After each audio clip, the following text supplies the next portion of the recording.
नमस्कार। आज बात करेंगे टी20 वर्ल्ड कप के एक ऐसे मुकाबले की जो सिर्फ एक क्रिकेट मैच नहीं है।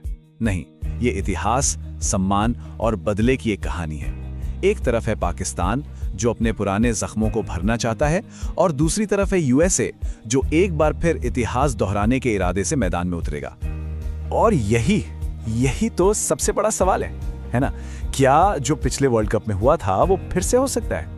ये सवाल सिर्फ फैंस के मन में नहीं, बल्कि यकीन मानिए ये पाकिस्तान के ड्रेसिंग रूम में भी जरूर गूंज रहा होगा। चलिए थोड़ा पीछे चलते हैं। 2024 के वर्ल्ड कप में डैलस का वो मैदान, वो सुपर ओवर जब यूएसए ने पाकिस्तान को हराकर पूरे क्रिकेट जगत में सनसनी फैला दी थी। देखिए, वो सिर्फ एक मैच की हार नहीं थी, वो एक ऐसा गहरा जख्म था जो आज भी टीस देता है।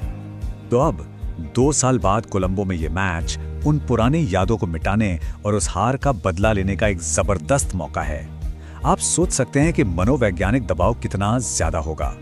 ये मैच सिर्फ 2 पॉइंट्स का नहीं, बल्कि इज्जत की लड़ाई बन गया है। तो ठीक है, इस दिमागी जंग के अलावा और कौन सी चीजें हैं जो इस मैच पर असर डाल सकती हैं?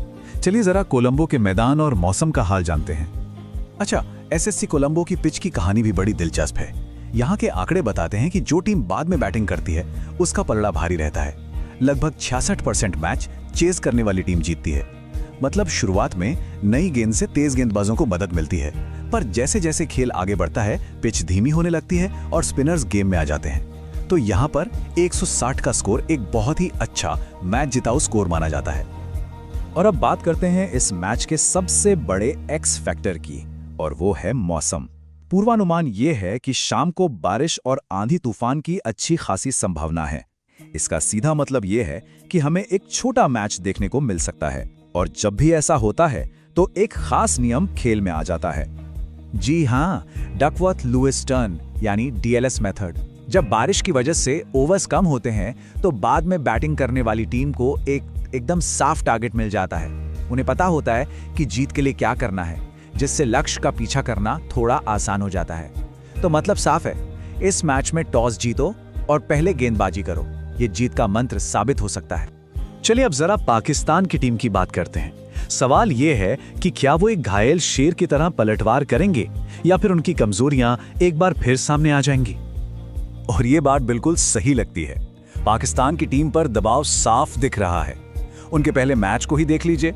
नीदरलैंड्स के खिलाफ वो जीते जरूर, लेकिन जिस तरह से जीते उसने कई बड़े सवाल खड़े कर दिए।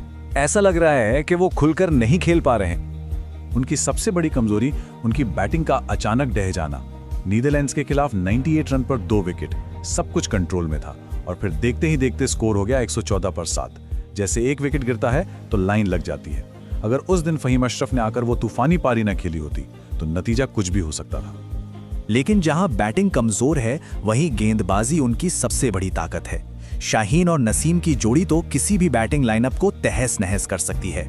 सलमान मिर्जा ने अपने कटर से पहले मैच में सबको चौंकाया था, और कोलंबो की पिच पर अबरार, शादाब और सईम की स्पिन तिकड़ी बहुत खतरनाक साबित हो सकती है। अब आते हैं टीम यूएसए पर, जो खिलाड़ियों की भारी कमी से जूझ रही है, लेकिन उनके हौसले बुलंद है।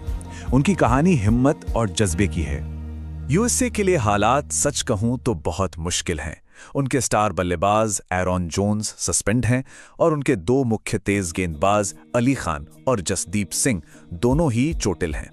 सोचिए, किसी भी टीम के टॉप 3 खिलाड़ी बाहर हो जाएं तो क्या होगा? ये बहुत बड़े झटके हैं।